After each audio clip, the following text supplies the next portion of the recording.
साहित्य निधि में सुनिए हिंदी साहित्य के प्रतिष्ठित लेखक गोविंद मिश्र जी की लिखी हुई कहानी फांस। तो शुरू करें कहानी। रात बहुत नहीं हुई थी, पर पूस की अंधियारी गांव के ऊपर लटक आई थी। निचली तह में जमे हुए धुएं की नीली नीली चादर। आज रामपुरा की हाट थी।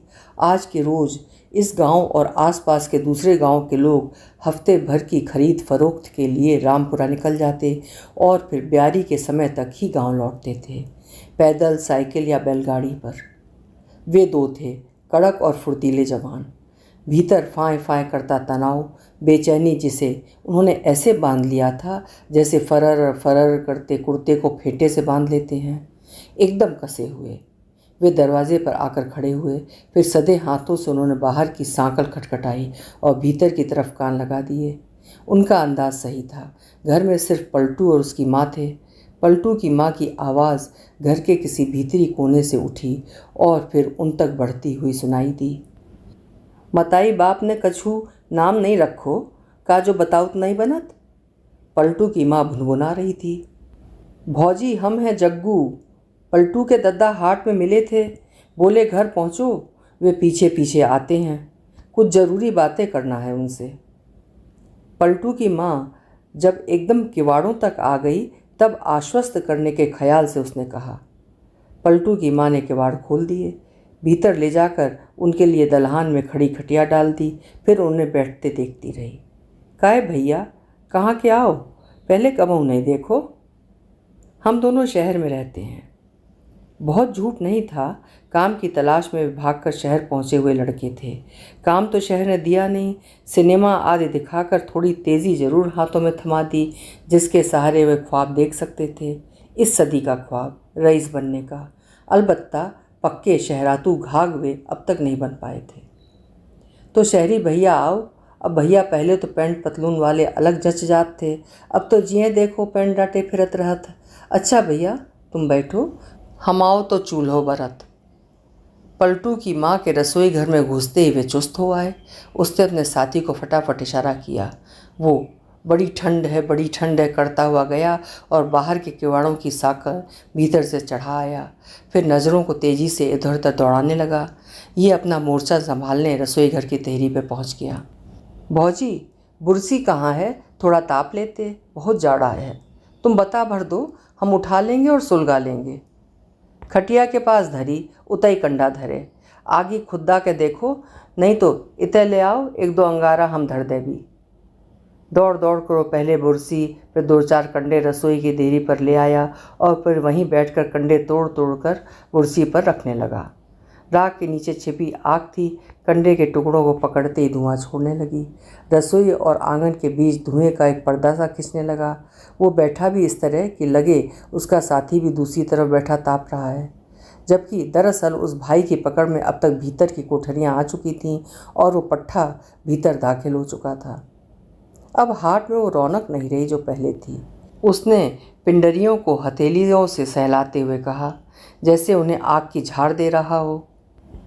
अब भैया महंगाई तो ई तरह की हो गई है कि मनई का खाए और का पहिरे। हमारे दद्दा हरन के दिन में ऐसी हतो कि 2-4 साल में बचपन की नई जोड़ी चौतरा पे बंधी जरूर से दिखाने।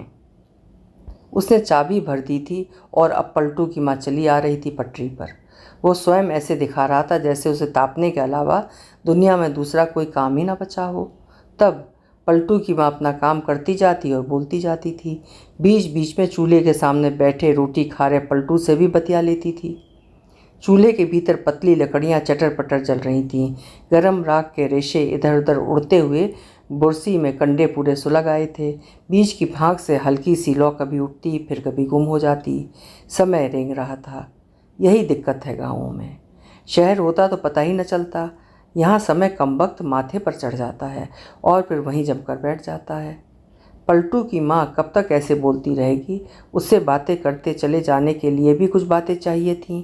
वे क्या थीं उसके पास। भौजी, तुम किस गांव की हो?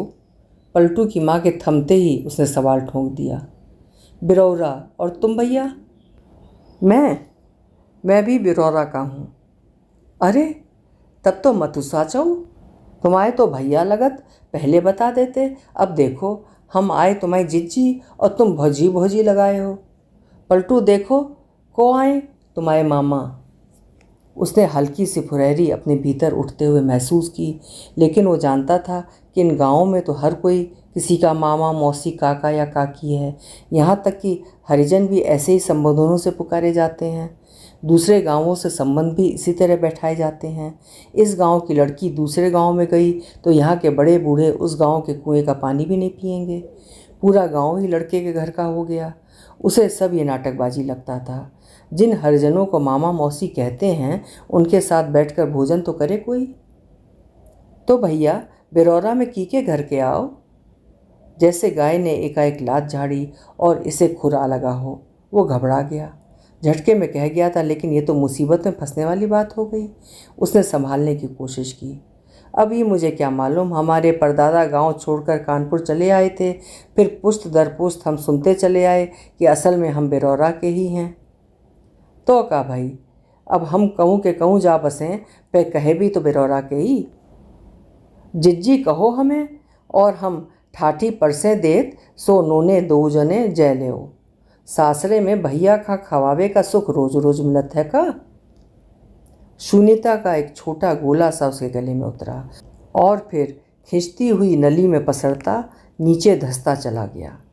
एकाएक उसकी बोलती बंद हो गई थी। बातें बनाना उसे भी खास आता था, लेकिन ये साफ हो चुका था कि यहाँ वो जितना बोलेगा फंसता चला जाएगा। पलटू की माँ की चिकनी चुपड़ी बातों में कुछ था जो मकड़ी के जाले की तरह बारीक सा कुछ उसके चारों तरफ बुनता चला जाता था। उसे इस माया जाल से दूर रखना चाहिए। फटाफट काम किया और फिर सर से बाहर। पलटू की माँ को वो अब भी ऐसे दिखा रहा था जैसे बेहद इत्मीनान में हो, लेकिन भीतर भयंकर खलल मलल मची हुई थी। उसके साथी को अब तक निकल जाना चाहिए था, लेकिन अभी भी वो कोठरिया में घुसा हुआ पता नहीं क्या सुटर पुटर किए जा रहा था। बाहर गली से जूतों की चर्र मर और बातों के गुच्छे रह रह कर उठते थे। ऐसे में उसकी बेचैनी और बढ़ती जाती। लोग हाट से लौट रहे थे। पलटू का दद्दा कभी भी आ सकता था, कोई दूसरा मिलने वाला भी आ धमक सकता था। तो काय भैया, परसे ठाटी? अरे जिज्जी, इतनी जल्दी क्या है? काय का जीजा के संग बैठो खावे का? हाँ, उनको भरोसा ना करो। कहो तो हालों आ जाएं और कहो तो अधरत्ता तक ना आवें। बात यह है कि हाट में ही हम पेट भर खा आए थे। उसने बात को ऐसे ख़त्म किया जैसे चाकू से किसी जंगली रतर को काट रहा हो। पलटू की माँ की जिद उस पर झुंझुनी सी चढ़ती थी। अपने साथी से तब उसे जलन महसूस हो रही थी। कमबख्त, कोठरिया में कितना सुरक्षित था, उसे बिधने के लिए यहाँ रहना पड़ा। पलटू की माँ ने जवाब में क्या कहा ये उसने नहीं सुना। ये देखा जरूर कि उसने चूल्हे से लकड़ियाँ निकाल ली थीं और उन पर पानी खिंच रही थी। भाप और धुआं की मिलौनी ऊपर उठ रही थी। पलटू खाना ख़त्म कर चुका था। वो जोरों से खांसा, अपने साथी को जल्दी करने का इशारा करने के ख्याल से। पलटू की माँ अब किसी भी क्षण रसोई से बाहर आ सकती थी। वो बाहर आने लगे तभी ये लपक कर रसोई के किवाड़ उमेड़ दे और बाहर से सांकर बंद कर दे। पलटू की माँ चिल्लाएगी ज़रूर। उसका चिल्लाना पड़ोसी सुने उसके पहले उन्हें भाग लेना होगा। अगर पलटू की माँ बाहर आ गई और उसने असली रंग में देख लिया तो फिर खैर नहीं। यहाँ की औरतें खासी खूंखार हैं, प्रेमी जीव हैं, पर सुना है रात के अंधेरे में अकेले थैता लिए चोर को खदेड़ने भी दौड़ जाती हैं। पलटू की माँ ने रसोई एक तरफ समेट दी और जूठे बर्तन दूसरी तरफ सरका दिए। फिर पलटू को कमर में लादा और दूसरे हाथ में लालटेन उठाकर बाहर की तरफ आने लगी। यही मौका था, झपट कर भीतर ही दबोच ले। माँ बेटे दोनों का मुंह तोप दे, बांध दे और फिर रसोई घर की कुंडी बाहर से मार कर छुट्टी। अगर उन्हें थोड़ा सा समय और चाहिए था तो वो भी मिल जाएगा, लेकिन वो बैठा का बैठा रह गया। भीतर कुछ झुरा गया था, जैसे ये सब वो पलटू की माँ के साथ नहीं कर सकता था। उस औरत में कुछ था कि किसी तरह की हिंसात्मक भावना पनप ही न पाती। वो सोचने लग जाता था और फिर सोचते सोचते उसका खून ठंडा हो जाता था। उसे लगा वो अपने साथी के साथ दगा कर रहा है, उसे परेशानी में डाल देगा। पलटू की माँ को घेरे रहने की जिम्मेदारी उसकी थी। उसे क्या मुस्तैदी से निभा रहा है वो? पर उसका साथी भी तो साला कब से घिस घिस किए जा रहा है।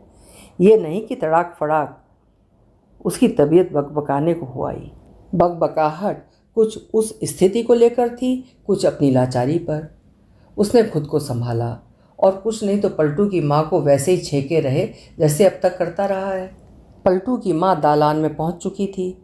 बुरसी उठाए वो भी पहुँचा, पीछे पीछे करीब करीब दौड़ते हुए। आओ जिज्जी, हाथ पांव सेक लो। वे दूसरे पहिया कहाँ गए? उसे सुरती की लत है, बाहर लेने गया है। बारे मोरे भैया, जाबे के पहला कछु बताते तो घर ही मनन सुरती धरी। पलटू के दद्दा खाने देखो, दिन भर फांकत रहत है। पलटू की माँ ने लालटेन नीचे रखी, पलटू को नीचे उतारकर बोरसी के पास बैठा दिया, पर खुद नहीं बैठी। लालटेन उठाई और रसोई की तरफ बढ़ गई। एक कलूटी बिलैया लाटी है, तना आँख मिची नहीं कि पट से महाराने जू भीतर से रख गई और फिर जित्तो खाने नहीं उत्ते पे हाथ मारने। बड़बड़ाती हुई वो रसोई के भीतर कोना कोना टटोल रही थी।